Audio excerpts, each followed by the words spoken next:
Irmão, nós vamos seguir na nossa página 43, aonde estamos vendo ou revendo alguns conceitos. Inclusive, hoje vamos no item 14, Romanos capítulo 2,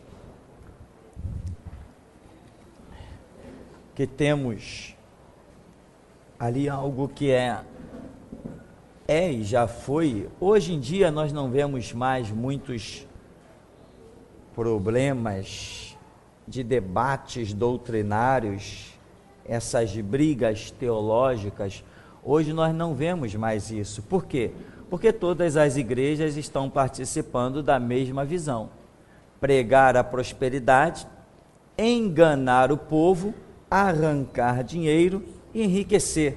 Então, não vemos mais aqueles debates teológicos que víamos em rádio, televisão, e nos irmãos que conversavam pelas esquinas das ruas. Essas coisas nós não vemos mais, porque hoje não há mais conceito bíblico a ser debatido pelas igrejas.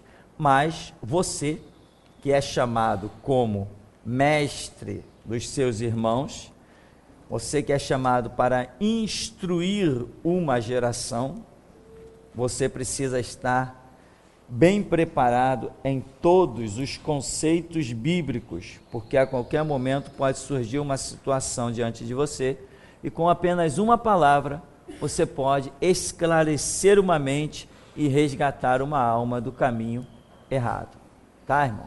Então, esse é o nosso projeto com os estudos da geração Jesus Cristo. Eu ouso dizer que hoje nós somos o único povo que se preocupa em continuar estudando Bíblia.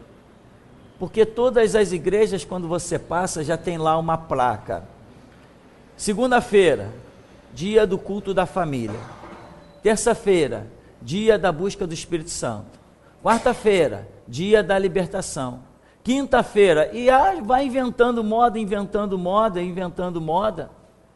E quando você olha em todo o cronograma da igreja, não tem nenhum dia separado para se falar da palavra de Deus.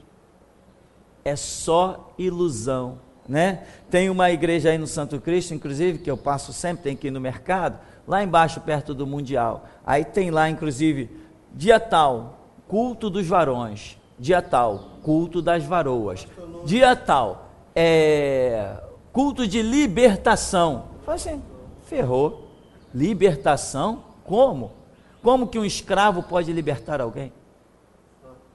Então, veja bem, você precisa ser uma pessoa estudada.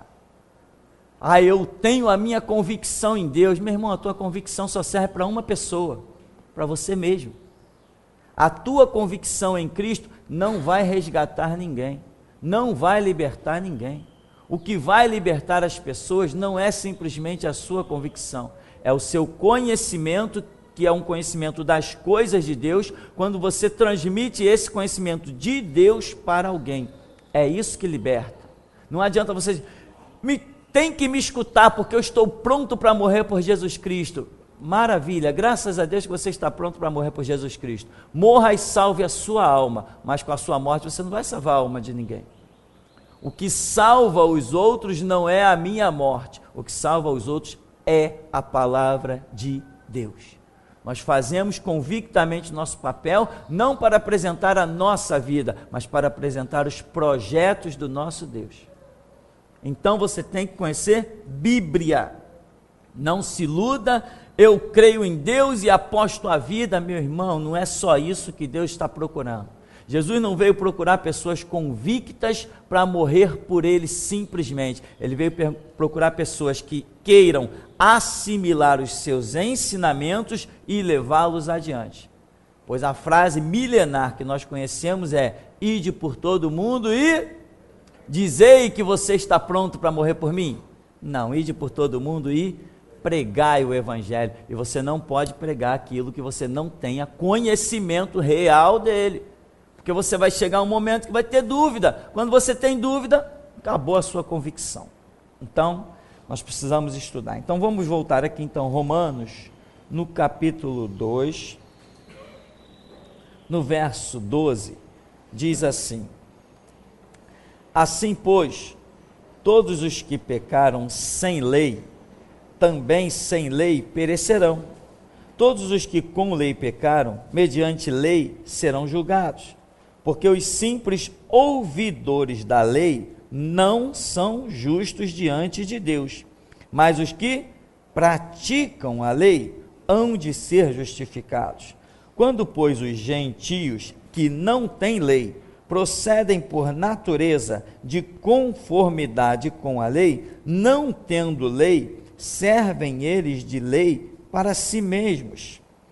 Estes mostram a norma da lei gravada no seu coração, testemunhando-lhes também a consciência e os seus pensamentos, mutuamente acusando-se ou defendendo-se, no dia em que Deus, por meio de Cristo Jesus, julgar os segredos dos homens de conformidade com o meu evangelho, escreve Paulo, né?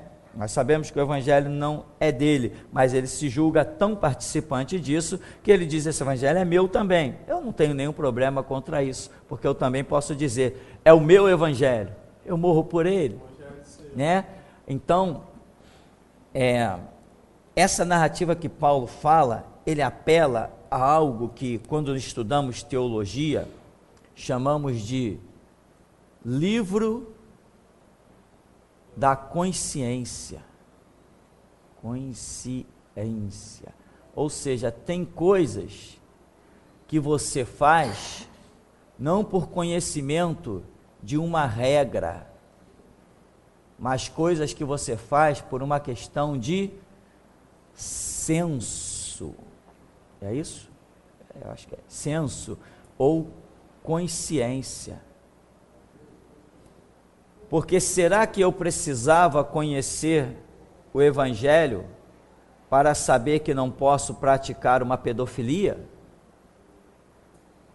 Basta que eu tenha senso um senso bom, né, na minha vida, para que saiba que eu não posso defraudar ou magoar ou furtar os direitos do meu próximo.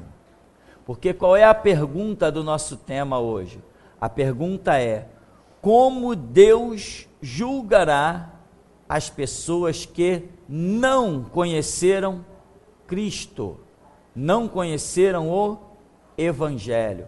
Aí alguns inocentemente dizem assim: não, mas Jesus só voltará para julgar o mundo depois que todo mundo conhecer o Evangelho. Isso está errado, isto é falso, é uma falsa interpretação. Isso não é assim que vai acontecer, tá? Jesus voltará brevemente, e quando Jesus voltar, ainda existirão dezenas de países que nunca sequer ouviram a palavra Jesus.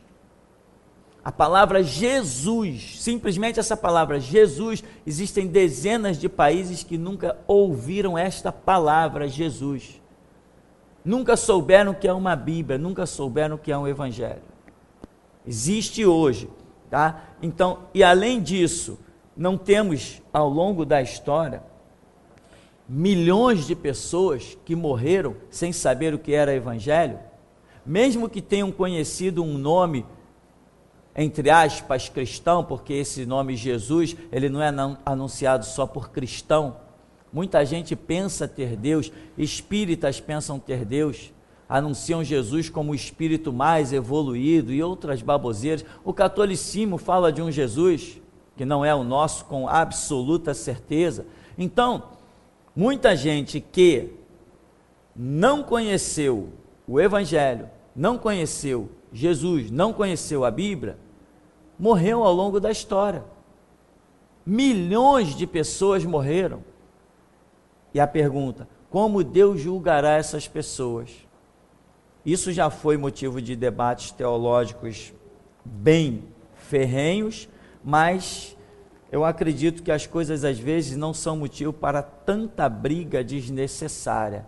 O que a Bíblia nos mostra é que nós, seres humanos, temos uma consciência. Esta consciência revela os lampejos daquilo que está escrito, que Deus nos fez a sua imagem, conforme a sua semelhança.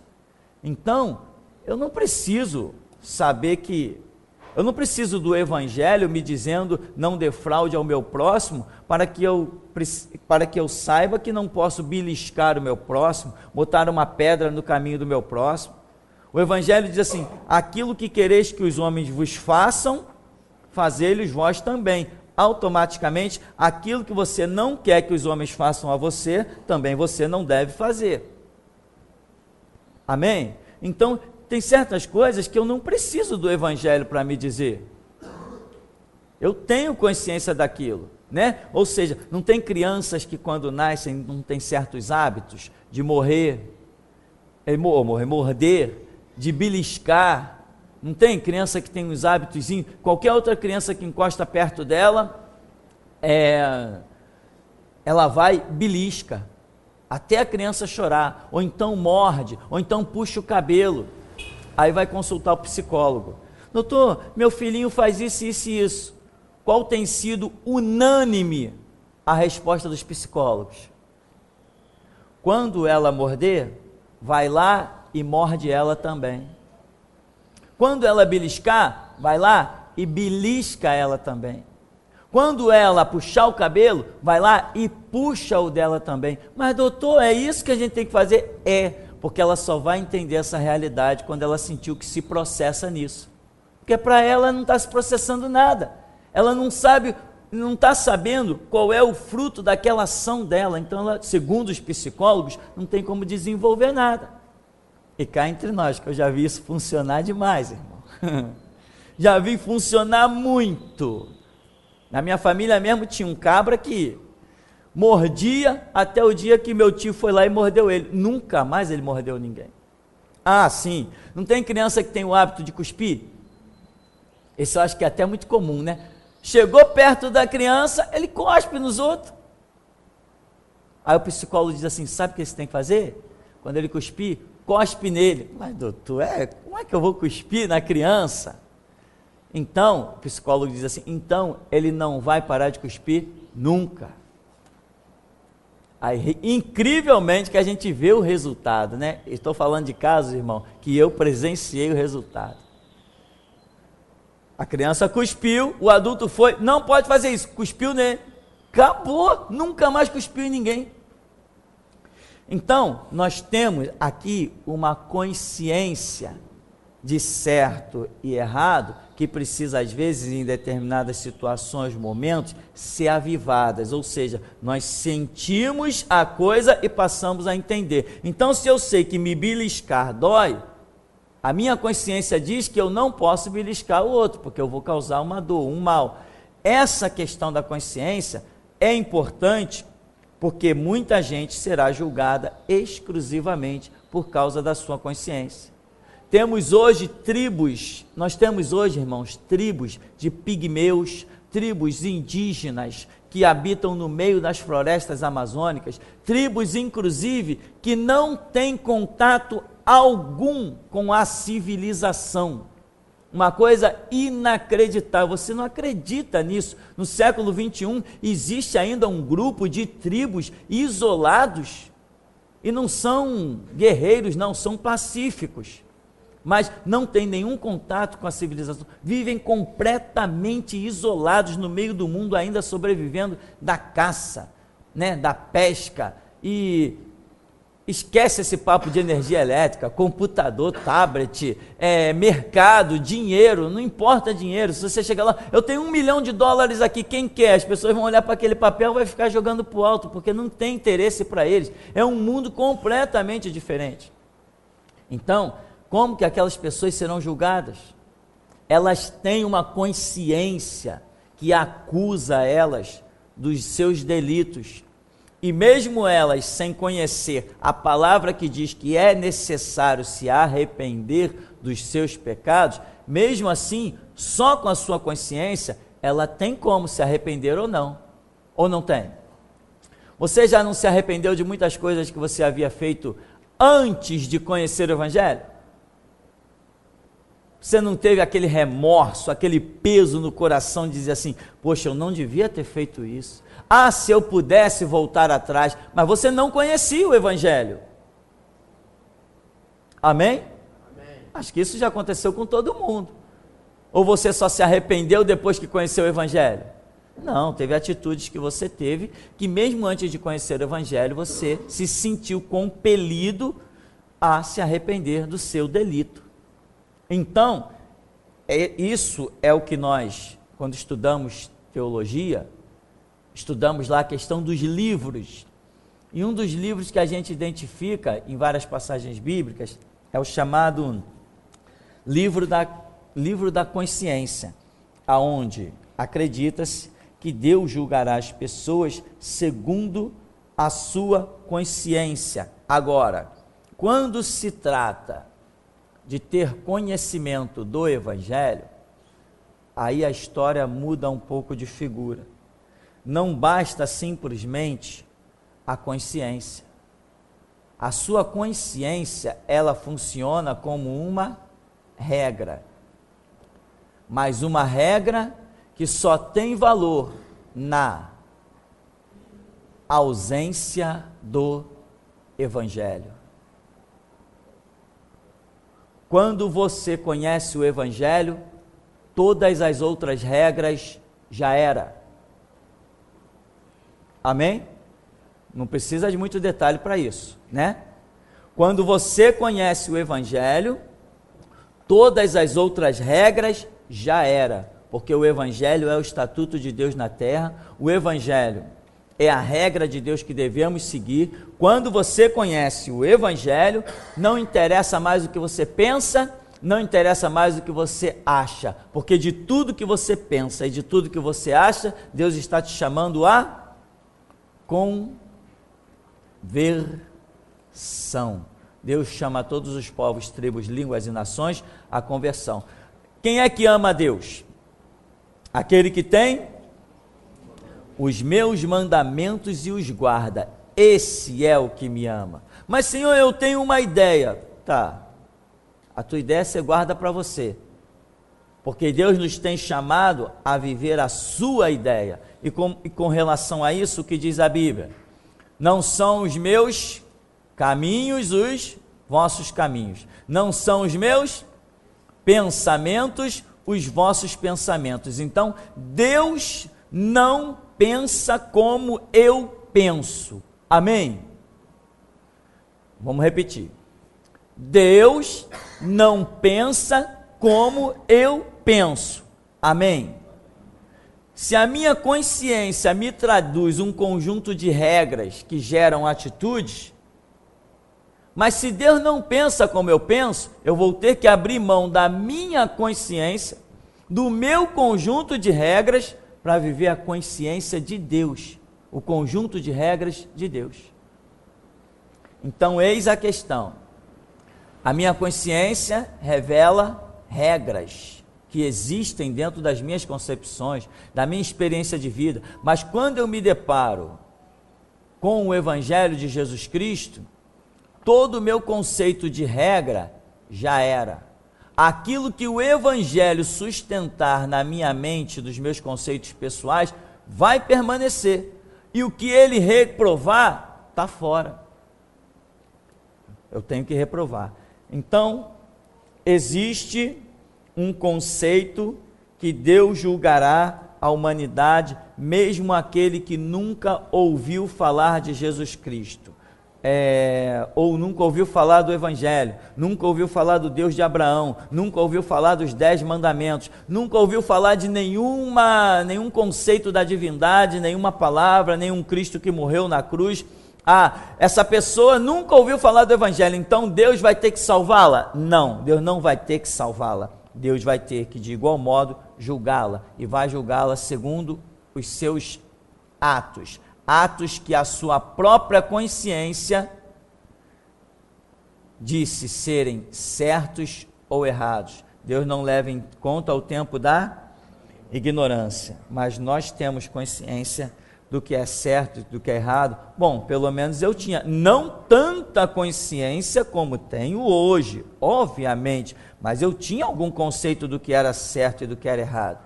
Que é uma prova que eu tinha consciência do conceito, eu e você tínhamos uma boa consciência de conceito do que é certo e do que é errado?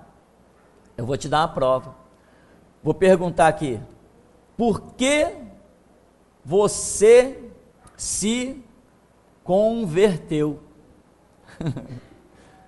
Você vai me dizer assim, não, porque eu entendi que o espiritismo era errado e o evangelho era certo. Você vai dizer, porque eu entendi que o catolicismo era errado, o evangelho é o certo. Eu entendi que eu não devia mais invocar os mortos, porque o evangelho é certo. Eu entendi que a reencarnação era uma mentira, porque o evangelho é uma verdade. Você não vai apresentar essas coisas? Como que você soube isso? Porque a sua consciência te deu, pelaquilo que o Espírito Santo jogou na sua mente, a sua consciência te fez entender o que era certo e o que era errado. Então, mesmo antes de se converter, ou seja, mesmo quem nunca ouviu falar de Jesus Cristo, quem nunca ouviu falar do Evangelho, quem nunca ouviu falar a palavra, como tem várias nações em que a palavra Deus, naquele idioma, não existe. Irmão, talvez você possa achar um exagero as coisas que eu estou falando. Sabe por quê? Porque quando se fala de nações, você pensa assim, ó. Você pensa Europa, você pensa Estados Unidos da América, você pensa Brasil, você pensa Chile, você pensa Equador, você pensa Colômbia, você pensa nas grandes nações que aparecem na mídia e que você toma conhecimento delas. Mas existem nomes de países que talvez você nem olhando para eles não consiga pronunciar. Nós não temos, no globo terrestre, nós temos, irmãos, centenas de países. Não são só essas coisas que você vê no mapa. No mapa, eles desenham os grandes países. Existem pedaços de terra nesse planeta que sequer catalogados estão. Você tem ideia do que eu estou te dizendo? Então, existem lugares, países, aonde a palavra Deus não existe. Aonde a palavra Deus não existe.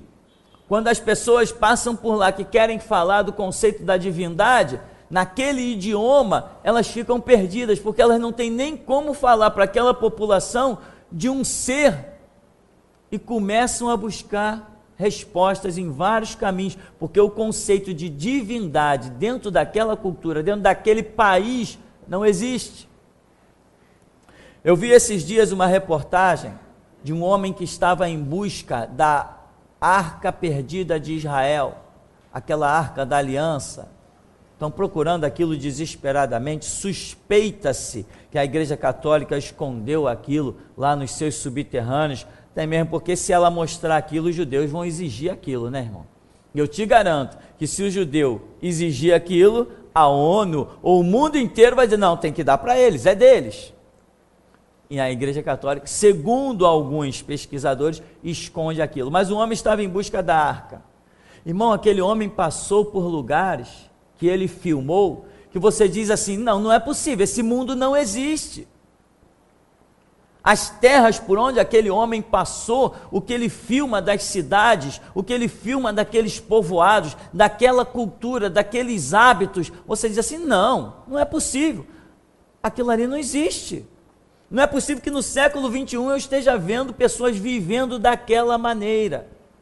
Então não ouses pensar que o mundo que você vive, o globo terrestre, melhor dizendo, que o globo terrestre se resume nessas coisas que você vê nos livros, ou aquilo que você estudou no teu colégio, primeiro, segundo grau, faculdade. Não pense que o mundo se resuma nisso que te passaram no colégio. Inclusive no colégio te disseram que o homem foi à lua. No colégio te disseram que o mundo veio de uma explosão. Então você precisa até entender isso, que o que você aprende no colégio é manipulado. Os juízes estão aí, eu estudei, eu me formei, eu digo em quê? Dizendo que o homem foi à lua? Dizendo que o mundo veio de uma explosão? Belo diploma tem os juízes. Então, meu irmão, eis a questão, tá? Nós temos agora uma parábola de Lucas, capítulo 16,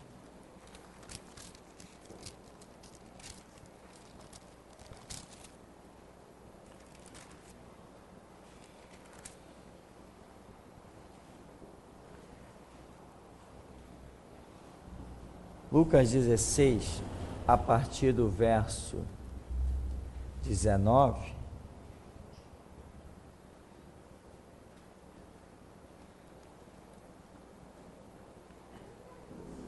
que é a parábola do rico e do mendigo.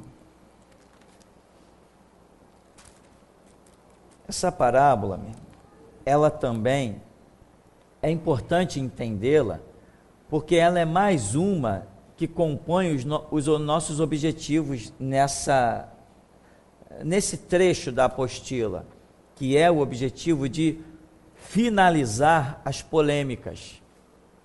O objetivo é que quando você esteja num grupo, e vários irmãos já têm me participado dessa experiência nos últimos dias, quando você estiver num grupo em que as pessoas estão falando de um jeito, outros estão falando de outro, mas quando você abrir a boca, você tem que ser o centro das atenções, e você tem que mostrar por que a sua igreja é diferente, por que o seu pastor é diferente, por que os seus conceitos são diferentes, por que você faz parte de um ministério chamado Voz da Restauração.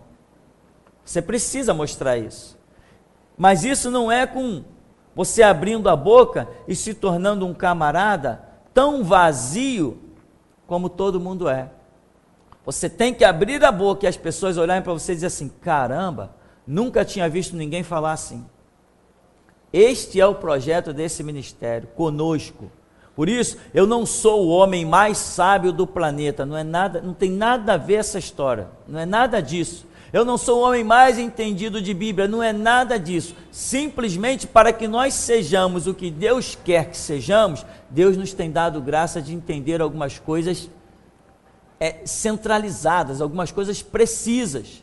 Deus nos tem verdadeiramente revelado a sua palavra, porque Ele tem um projeto conosco nesse lugar. E nós não podemos negligenciar. Se você negligenciar o seu estudo bíblico, meu irmão, acabou esse ministério para você. Esse ministério é para mestres, pessoas que vão compor dentro dessa sociedade, que por onde passar, aonde você estiver, quando alguém tiver dúvida, seja lá do que for, alguém vai dizer assim, vai lá e pergunta aquele cara lá. Ele vai te dar uma resposta. Esse é o projeto de Deus conosco, e vai chegar uma hora nessa sociedade em que Deus vai fazer o mundo inteiro olhar para um povo chamado Geração Jesus Cristo. O mundo inteiro vai olhar para nós, nós vamos brilhar como um farol poderoso dentro de poucos anos, e o mundo inteiro vai olhar para nós. Nós seremos o centro das atenções mundiais. Quando alguém ousar pensar em religião, vai ter que pensar no nome Geração Jesus Cristo. Vai ser impossível não pensar neste nome.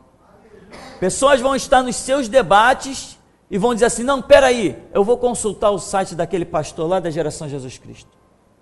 Vamos ver o que ele diz sobre isso. As pessoas vão querer saber o que nós temos a dizer sobre qualquer questão bíblica. Qualquer uma. E tem mais, eu ainda vou montar um negócio nessa sociedade que vai causar uma polêmica horrenda. Eu vou montar na internet um tribunal. Você quer saber o que diz a Bíblia sobre a sua questão? Escreva aqui e você vai ter uma resposta bíblica. Esse é o julgamento da sua vida. O sistema jurídico vai ficar louco. Ele não vai aceitar que eu crie um tribunal eclesiástico paralelo. Ele não vai aceitar de jeito nenhum. Eu não vou voltar atrás de jeito nenhum também. Você entende? Ao que ponto Deus vai? Deus já nos mostrou que vai nos levar a isso. Eu só espero a hora certa das coisas. Imagina, as pessoas estão lá nos seus debates, aí vão mandar para o nosso chat, vão mandar para a nossa rádio online, vão mandar para nós, pastor, o que nesse caso, o que a Bíblia fala a respeito disso? Aí a gente vai expor o que a Bíblia diz, qual deve ser a conduta das pessoas.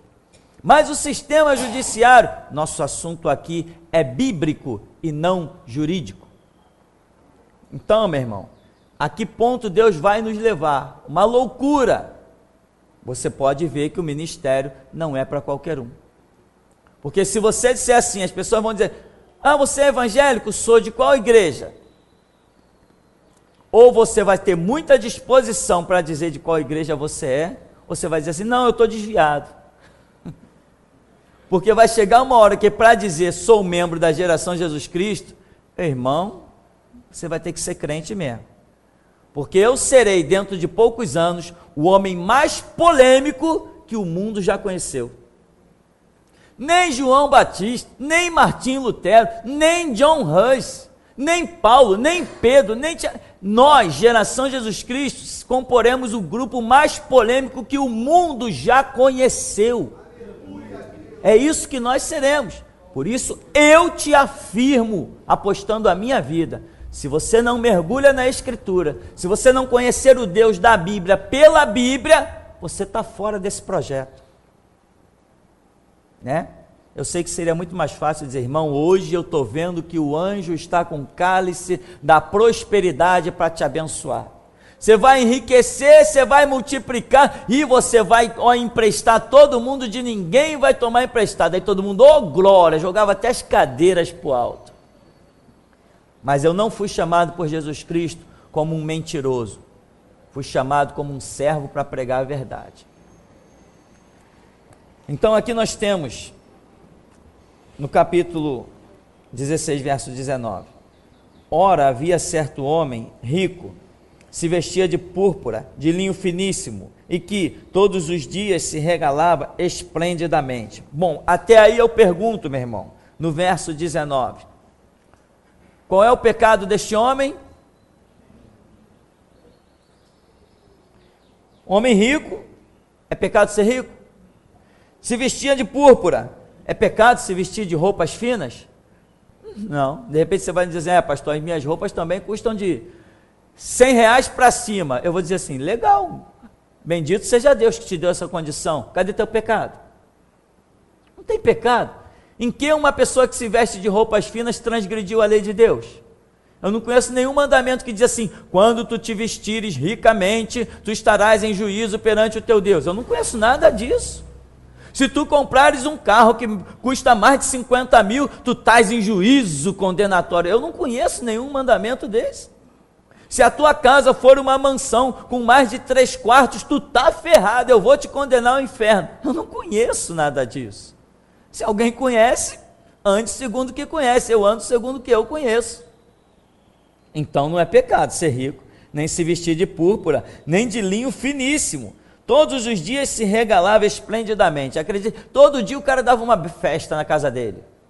Tá bom, qual o problema do cara dar uma festa na casa dele todos os dias?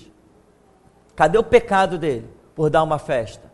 Convidava pessoas para comer, convidava pessoas para beber, convidava pessoas, quem sabe, para olhar a mansão dele, quem sabe se todo dia ele não criava uma coisa nova na casa dele, e chamava pessoas e se alegrava, se era parente, se era vizinho, sei lá o que ele fazia, mas cadê o pecado dele? Então Jesus não está dizendo que o homem ser rico caracteriza um pecado. Isto já é uma questão a ser analisada aqui. Quando Jesus diz para aquele jovem, diz para os seus discípulos, em verdade vos digo que é mais fácil o camelo passar no fundo de uma agulha do que um rico entrar no reino dos céus. Jesus não disse que o rico não entraria. Falou de questão de ser mais fácil ou não. E tem mais, o rico ali que Jesus está dizendo que não vai entrar no reino dos céus, não é um rico por ser rico, mas é um rico por ter valorizado as riquezas acima do ser discípulo de Cristo. Amém? Senhor, o que farei para herdar a salvação? Ó, tu quer ser perfeito? Quero. Vende tudo que tu tens. Vem e segue-me. O homem saiu triste. Por quê? Porque seguir a Jesus Cristo não era tão importante para ele quanto as riquezas que ele tinha. Então Jesus está dizendo assim, vai ser muito difícil um rico entrar no reino dos céus. Por quê? Porque as pessoas valorizam mais a sua riqueza, que são tesouros na terra, do que aquilo que ele disse para aquele jovem rico. Vem e segue-me, tu terás um tesouro no céu. As pessoas não têm consciência do que é tesouro no céu. As pessoas não estão vivendo isso. Sabe aquele provérbio que o mundo criou? Mais vale um pássaro na mão que dois voando. É assim, meu irmão, que as pessoas vivem. Larga tudo que tu tens. Vem, segue-me. Tu terás um tesouro no céu. Que? Tesouro no céu? Não, dá licença, eu vou cuidar do meu rebanho. Quem quer tesouro no céu?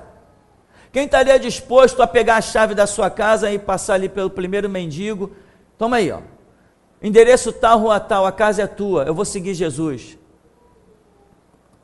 Você entende que se desfazer de riqueza é um negócio muito difícil?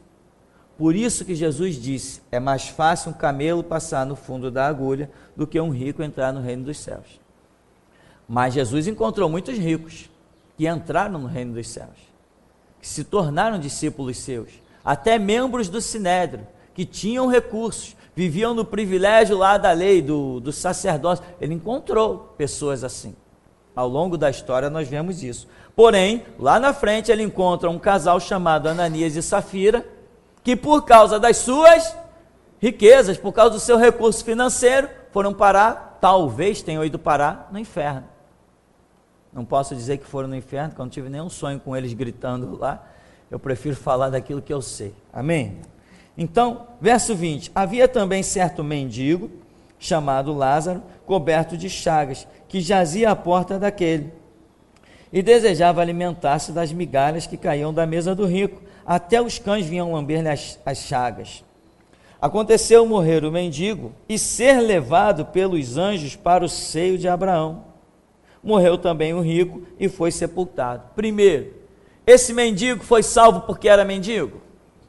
Irmão, cá entre nós, eu já vi mendigo com uma arrogância e prepotência que caramba, tu se assusta. Uma vez tinha um camarada na Central do Brasil pedindo dinheiro ali, esmola.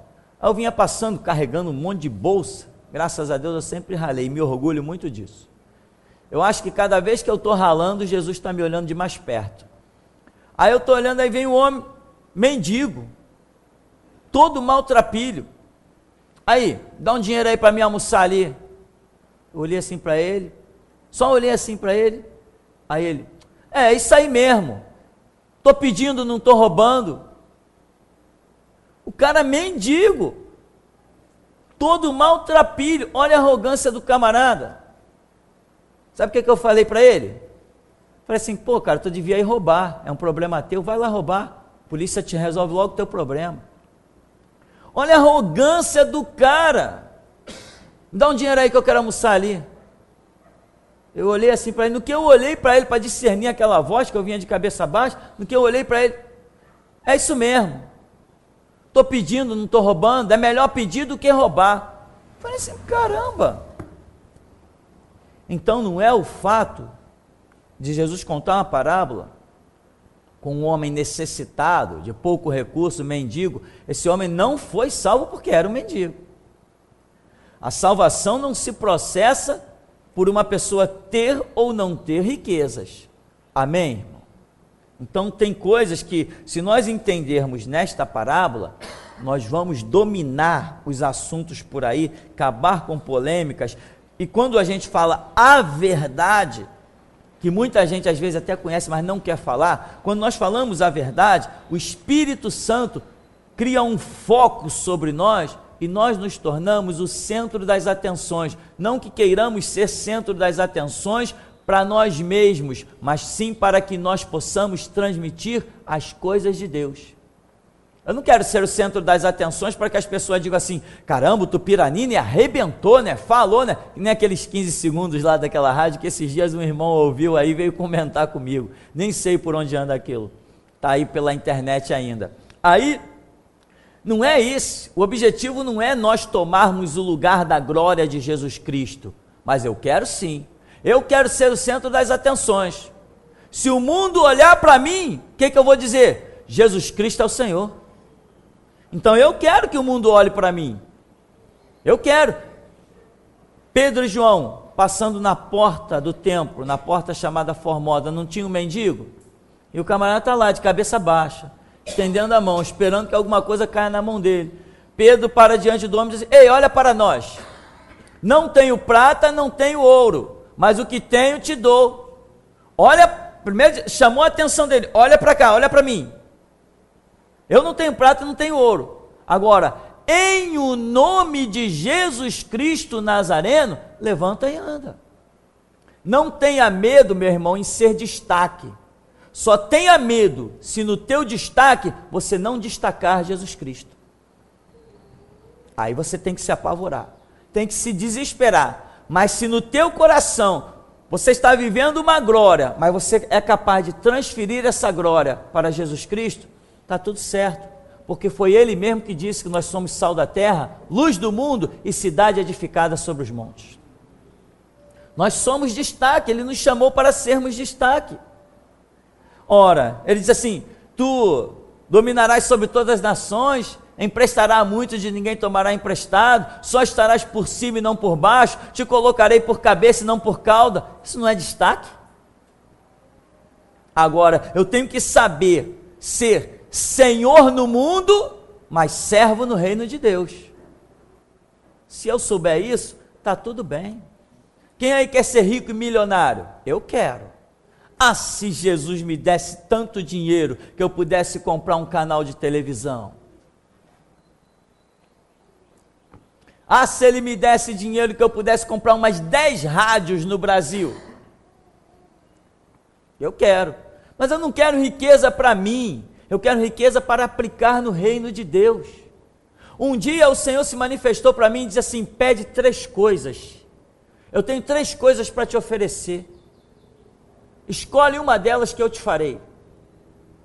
E o Senhor me disse coisas sobre a minha vida, sobre a minha saúde. O Senhor falou várias coisas.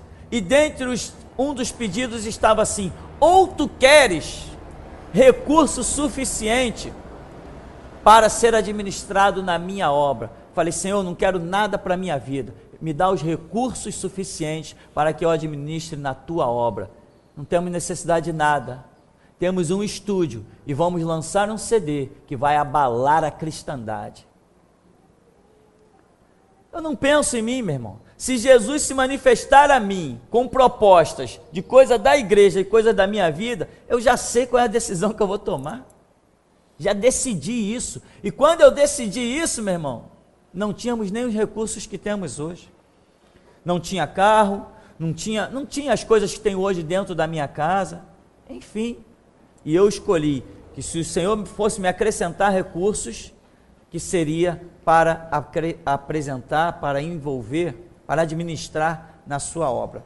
Então veja que ninguém é salvo ou condenado por ser rico ou por ser pobre, tá? Ainda diz assim, verso 23, engraçado é esse aí, né, que diz, no inferno estando em tormento, coincidentemente, no verso 23, que o número 23 é um número de um juízo. Eu acho essas coisas fantásticas. No inferno estando em tormentos, levantou os olhos e viu ao longe Abraão e Lázaro no seu seio. Então, clamando, disse, Pai Abraão, tem misericórdia de mim, manda Lázaro que molhe em água a ponta do seu dedo e me refresque a língua, porque estou atormentado nesta chama. Então, o que é que nós vemos no inferno? Nós vemos um homem consciente. Nós vemos um homem com as suas habilidades de pensamento, de fala, com a sua consciência de tormento. Estou atormentado nesta chama. Você acha que Jesus contaria essa parábola de brincadeirinha? Jesus contaria uma parábola de algo que não é verdadeiro, de algo que não tem sentido? Jesus perderia tempo, veio despiu-se da sua glória, veio a este mundo para contar uma coisa que não é bem verdadeira. Claro que se Jesus falou isso, aqui só temos verdade em 100%. O que precisamos é entender, porque tem coisas que são ditas por parábolas. Por quê? Para que aqueles que ouvem de mau grado não compreendam. Isso já não foi ensinado no Evangelho? Já foi ensinado. Senhor, por que tu fala por parábolas?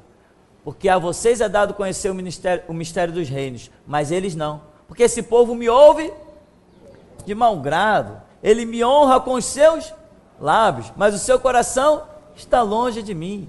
A palavra de Deus não é simplesmente para quem tem inteligência, é para quem tem coração no reino de Deus. Aí aqui então você vê um homem consciente. O que os testemunhas de Jeová dizem? Que não existe condenação no inferno. Quando eles se deparam com essa parábola, eles dizem o seguinte: então, está vendo? A alma da pessoa foi jogada lá, queimou e acabou. Não estamos vendo nada de queimou e acabou. Nós estamos vendo alguém no inferno com consciência. O preço da salvação é o sangue de Cristo. O preço da condenação é o sangue de Cristo. A salvação é eterna. A condenação é eterna também.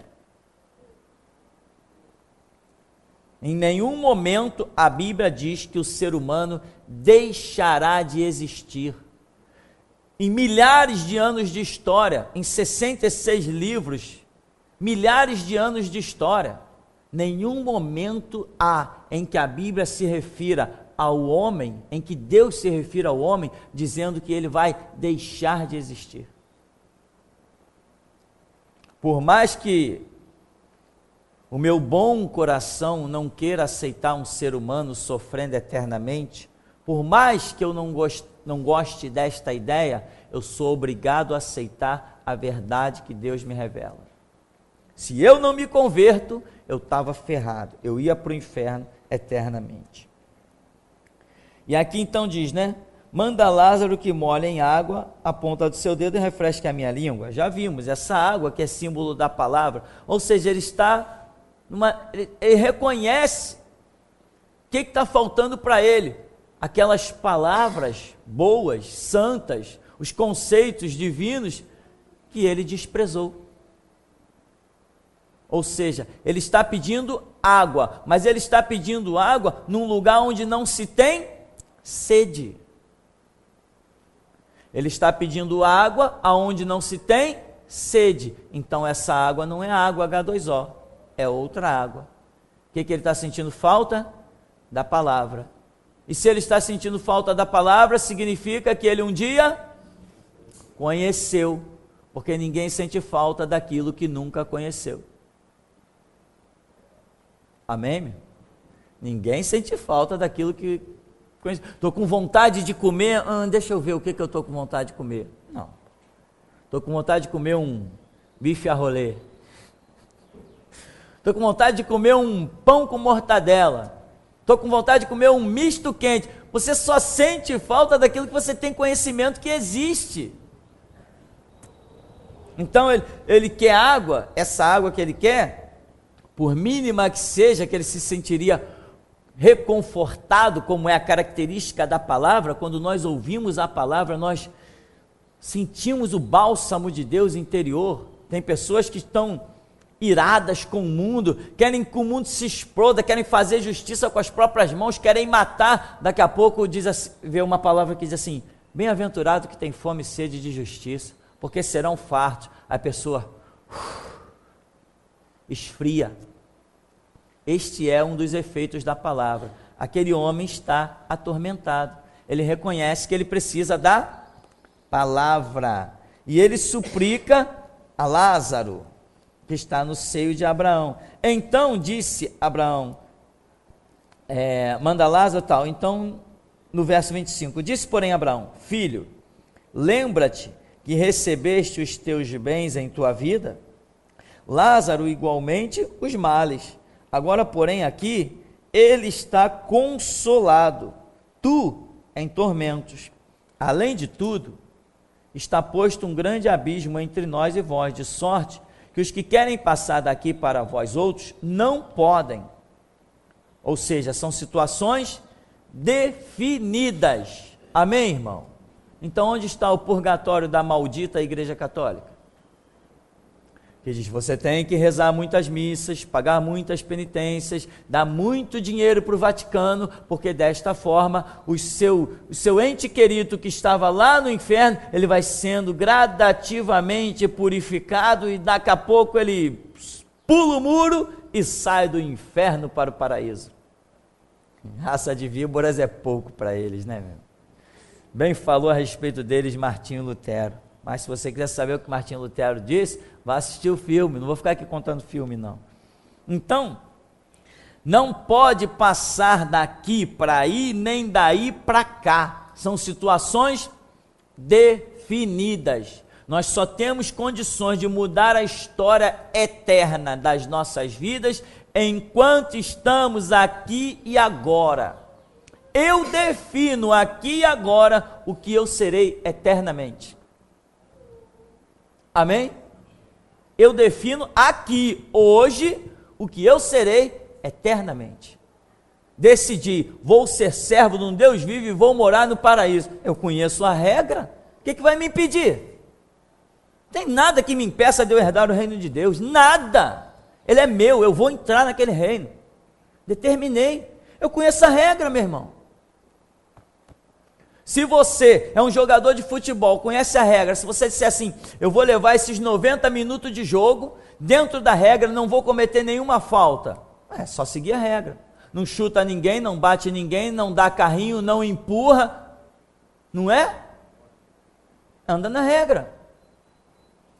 Ao contrário, né? Os camaradas, eu vi aqueles times da África, brincadeira, vai bater assim, deve ser espírito da capoeira naqueles caras. Como batiam os caras num joguinho que eu vi ali. Aqueles caras tinham que ser banidos do futebol, aquilo não é futebol não, mas deixa para lá. Eu não trabalho na FIFA, estou esperando uma vaga, mas ainda não estou lá. Então, aí ele diz assim, ó, ninguém pode passar de um canto para o outro. Verso 27, então replicou, Pai, eu te imploro que o mandes à minha casa paterna, porque tenho 5 irmãos, para que lhes dê testemunho, a fim de não virem também para este lugar de tormento. Lhes dê o quê? Testemunho. Ora, testemunho de quê? E adiantar se Lázaro sai dali do paraíso e fosse lá na casa desse camarada que tem 5 irmãos e dissesse assim, o irmão de vocês está no inferno. Isso ia mudar alguma coisa? Isso ia mudar alguma coisa, irmão? As pessoas mudam, saem da sua impiedade quando você diz para elas assim, sabe aquele cara que não andou com Deus? Ele está no inferno. A pessoa não está vendo, não está sentindo nada, está duvidando das tuas palavras, não tem conceito suficiente para acreditar nisso. Agora, se Lázaro fosse lá testemunhar da palavra, aí sim. E não será que não é isso que esse homem está dizendo? Que vá lá testemunhar para a família dele? Testemunhar o quê? Do caminho da salvação? Porque chegar lá e dizer que ele está no inferno, eu não vejo nenhuma eficácia nisso.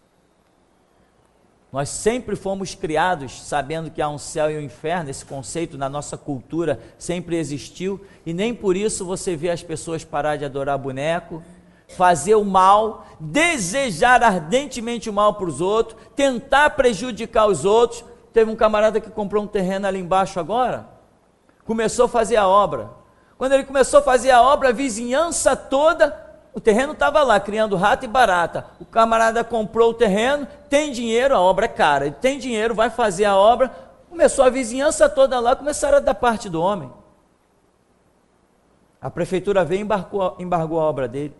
Ele tem dinheiro, foi lá, legalizou, botou a placa e agora está fazendo a obra. Bem feito para os vizinhos. Por quê? Porque todo mundo abriu varanda para dentro do terreno baldio, todo mundo botou ar-condicionado jogando água para dentro do terreno baldio, agora o camarada vai construir, vai todo mundo ter que tirar, ficou todo mundo ofendido. Mas e se fosse eles? que tivessem comprado o terreno, tivessem dinheiro para fazer a obra. Eles não iam querer que todo mundo fosse lá da parte, que todo mundo fosse criar problema. Não é assim que funcionam as coisas? Só que as pessoas querem fazer mal para os outros. Então, esse dar testemunho é dar testemunho do caminho da verdade, é do caminho da justiça, é fazer com que as pessoas tenham uma conduta diferente. Não adianta eu dizer que há um céu e que há um inferno. Isso não muda a vida de ninguém. Só muda quando eu prego a palavra e o Espírito Santo trabalha e a pessoa se deixa levar pelo convencimento do Espírito Santo. Não é se deixa convencer não, tá, irmão? Porque é impossível não se dar por convencido quando o Espírito Santo fala. A Bíblia apenas diz assim: se hoje você ouvir a voz do Espírito Santo, não endureça o teu coração, porque a verdade você já tomou conhecimento dela. É impossível não reconhecer a verdade quando o Espírito Santo fala. E quando nós falamos do Evangelho, o Espírito Santo está falando. Só que as pessoas têm a sua soberba. Então, dar testemunho aí, você pode analisar de uma série de maneiras, né? Ele diz: tenho 5 irmãos, para que não venham a este lugar de tormento. Respondeu Abraão: eles têm o quê? Moisés e tem os profetas. O que representa Moisés? A lei. E a lei representa o quê? A palavra de Deus. O que representam os profetas? A palavra de Deus. O que Moisés e os profetas fizeram a não ser anunciar a palavra de Deus? Então Abraão reconhece no pedido daquele homem o que ele quer. Ele não quer que Lázaro vá lá dizer: olha, o cara está no inferno e eu estou no paraíso. Não é isso que o homem pediu a Abraão, porque senão Abraão não diria: eles têm Moisés e os profetas, que representam exclusivamente a lei, a palavra.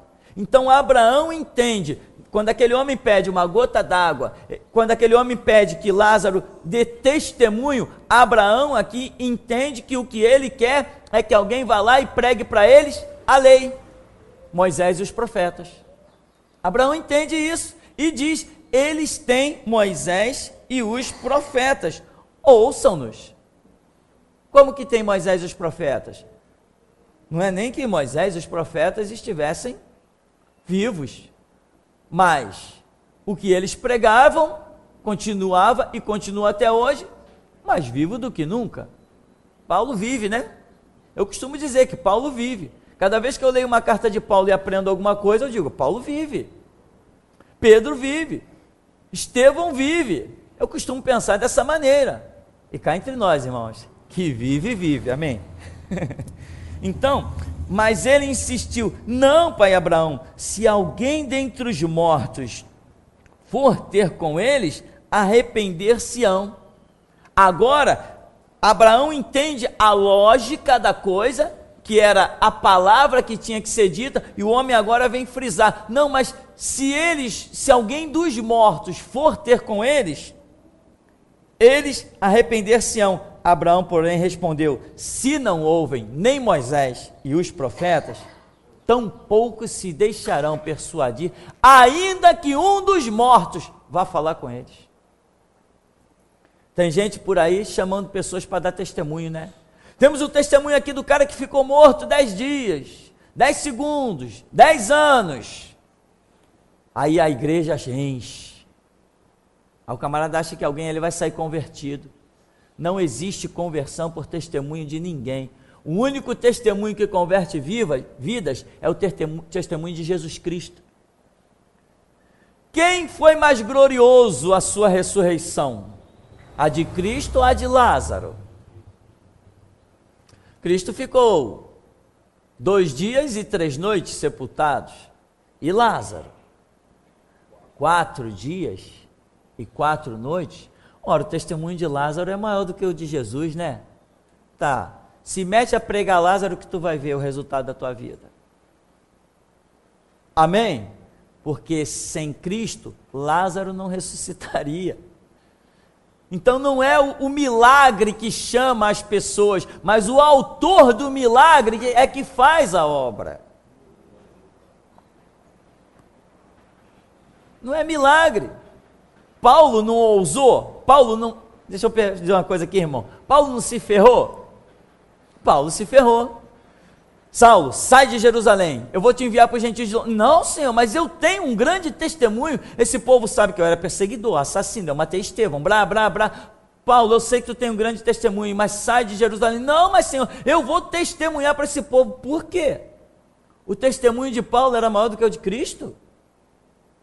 Resultado, Paulo não saiu de Jerusalém. Você confere em Atos capítulo 22, Paulo não saiu de Jerusalém e se ferrou, meu irmão. Se ferrou, porque achou que o testemunho dele representava alguma coisa. Não representava nada. Nunca o testemunho de um homem vai superar a glória do Evangelho de Jesus Cristo. Se eu tiver uma página da Bíblia, eu estou bem, não quero ouvir testemunho de mais ninguém, porque o que eu tenho que crer para a minha salvação é a Bíblia, não é um testemunho de ninguém. Você tem um testemunho? Guarda ele para a tua vida. Eu tenho a Bíblia, e ela é para a minha vida. Amém, meu irmão? Tem alguém aí que ressuscitou depois de 3 dias? Quer dar um testemunhozinho? Bom, tem Moisés e os profetas, tampouco se deixarão persuadir, ainda que ressuscite alguém dentre os mortos. Então, essa parábola, ela verdadeiramente é gloriosa, porque ela joga por terra vários conceitos satânicos, várias doutrinas, inclusive doutrinas dos testemunhas de Jeová. Eu não te aconselho ir aprender nada no livro dos testemunhas de Jeová para depois refutar, combater o que eles dizem. Não tem necessidade. Você só precisa aprender verdadeiramente aquilo que Deus te dá a direção. Em princípio, nós sabemos que a direção de Deus para a sua vida é conhecer a Bíblia. E quando você tem conhecimento bíblico, surgem as situações e o Espírito Santo te traz à memória aquela espada poderosa para você guerrear. Você só precisa usar a Bíblia. Porque outro dia eu soube de uma pessoa aí que estava... Esse outro dia deve ter uns 8, 9, 10 meses. Isso já se deu vários casos aqui na igreja. Estou estudando um livro espírita para conhecer as doutrinas do diabo. Falei, está perdendo tempo, meu irmão. Quem foi que disse que eu tenho que estudar besteira? Eu tenho que estudar o que é santo. A Escritura diz, medita no livro da lei, de dia e de noite. Bem-aventurado o varão que não anda segundo o conselho do ímpio, medita no livro da lei de dia e de noite. Não é assim? Aquele que tem os meus mandamentos e os guarda, esse é o que eu vou perder tempo em ler um livro espírita. Salvo se Deus disser assim, lê aquele livro. Aí é diferente, eu vou ler. Invoco o diabo, se Deus me der a direção. Mas em princípio a direção para as nossas vidas é conhecer esse livro aqui. É esse livro que nos tira do engano, que acaba com os erros da nossa vida, que nos dá realmente uma postura de cristão e faz os olhos de Deus vir sobre nós. Então, eu não preciso conhecer qual é a doutrina dos testemunhas de Jeová, qual é a doutrina dos católicos, qual é a doutrina, eu não preciso conhecer nada, porque quando o católico vier assim, não, porque a missa e o purgatório ou a vela para os mortos, aí o Espírito Santo vai lá dentro do depósito que é o meu espírito, tira, saca a Escritura, traz na minha consciência e eu metralho, atravesso com as espadas as doutrinas satânicas. É assim que funciona, tá? Eu quero saber se você tem alguma pergunta, indagação, alguma coisa que você possa até dizer assim, pastor, você falou uma coisa aí, que eu não consegui concordar muito bem. Dá para esclarecer ou você está meio confuso? Às vezes eu posso dizer, não, irmão, estou meio confuso mesmo, vamos deixar isso para outra hora. Ou de repente a gente pode estar colocando algumas palavras que possam ficar algumas coisas mal entendidas. Você tem liberdade para perguntar, questionar. Amém? Tem alguém? Meu comentário é sobre o primeiro bloco ainda, sobre a parábola do rico e de Lázaro. Eu queria perguntar para o senhor se teria essa possibilidade desse rico, ele ser, na verdade, um sacerdote, por causa das características, né? Da roupa, do conhecimento que ele tem a respeito da lei, a respeito de Moisés, dos profetas. Se teria essa possibilidade, dessa parábola aqui dita por Jesus, está se referindo assim, diretamente assim, a um contexto de um sacerdote que teria se desviado pelo caminho das riquezas, e esse mendigo aqui no contexto, ele está, na verdade, desejando a palavra desse sacerdote, dessas migalhas, e não está recebendo dele.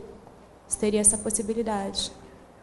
Eu gostaria de perguntar à igreja, quem acha que teria essa possibilidade? Quem dá mais? 1, 2. Temos 2 loucos na igreja? Não?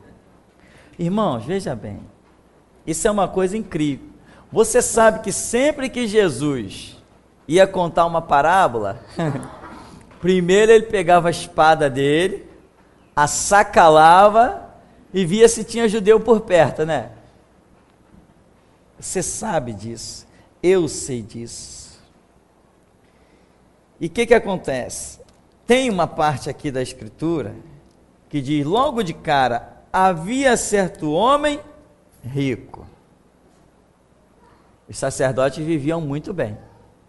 Eles eram funcionários do Estado eclesiástico.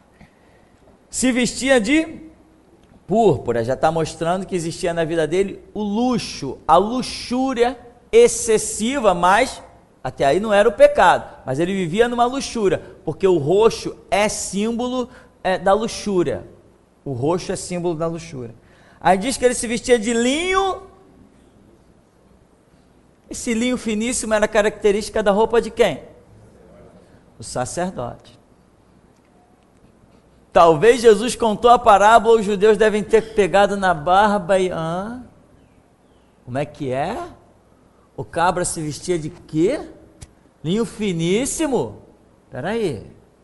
Mas essa roupa aí é nossa, hein? Vamos matar esse cara. Está entendendo? De repente Jesus usou uma simbologia ali para para arrancar logo a cabeça dos judeus, que ele sabia muito bem da história deles, né?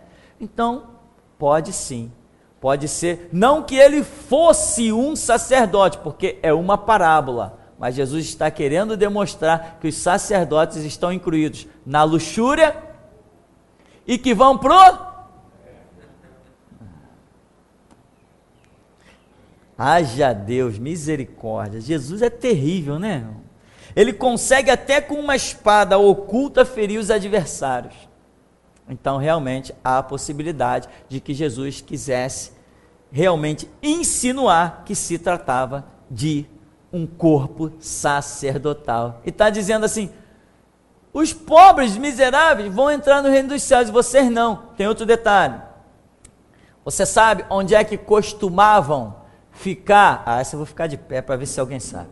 Você sabe onde é que costumavam ficar os pobres e os mendigos? Na porta dos templos e na porta dos sacerdotes. Que pancada, meu irmão. Que pancada violenta, né? Que pancada violenta. Jesus era terrível.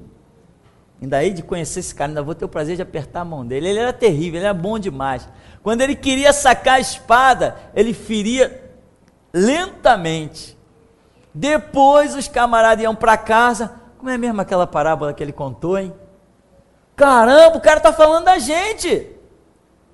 Era assim que acontecia. Aí voltava para tentar ele, voltava para pegá-lo numa palavra, aí ia consultar não sei quem, temos que matar esse cara, ele está persuadindo todo mundo. Na verdade ele não estava persuadindo todo mundo, ele estava incomodando uma meia dúzia de pilantra corrupto. Era isso que Jesus estava fazendo.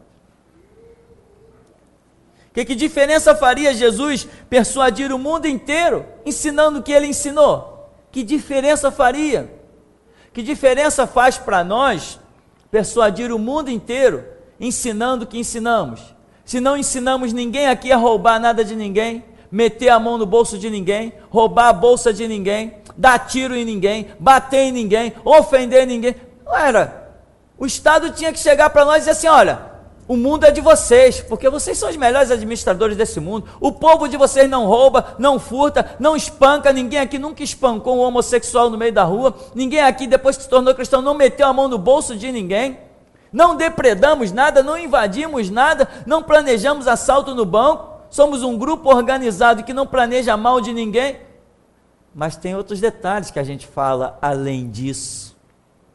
E além disso, os detalhes que a gente fala é uma espada que o Estado não quer ouvir. Mas, irmão, lamento ter que informar, eles terão que ouvir. Amém? Tem mais perguntas?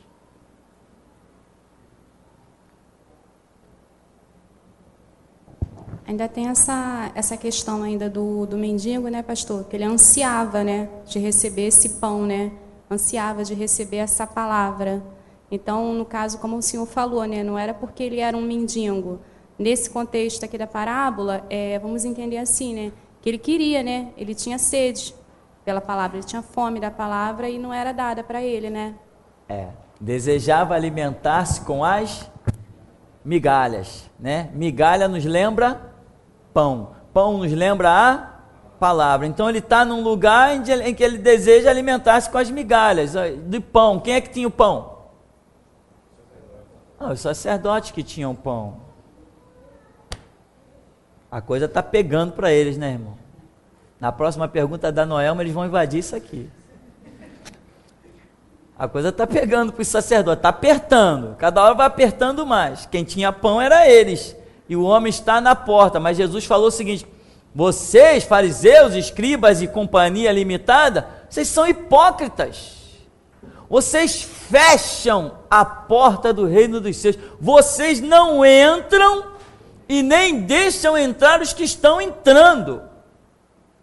A coisa está feia para eles.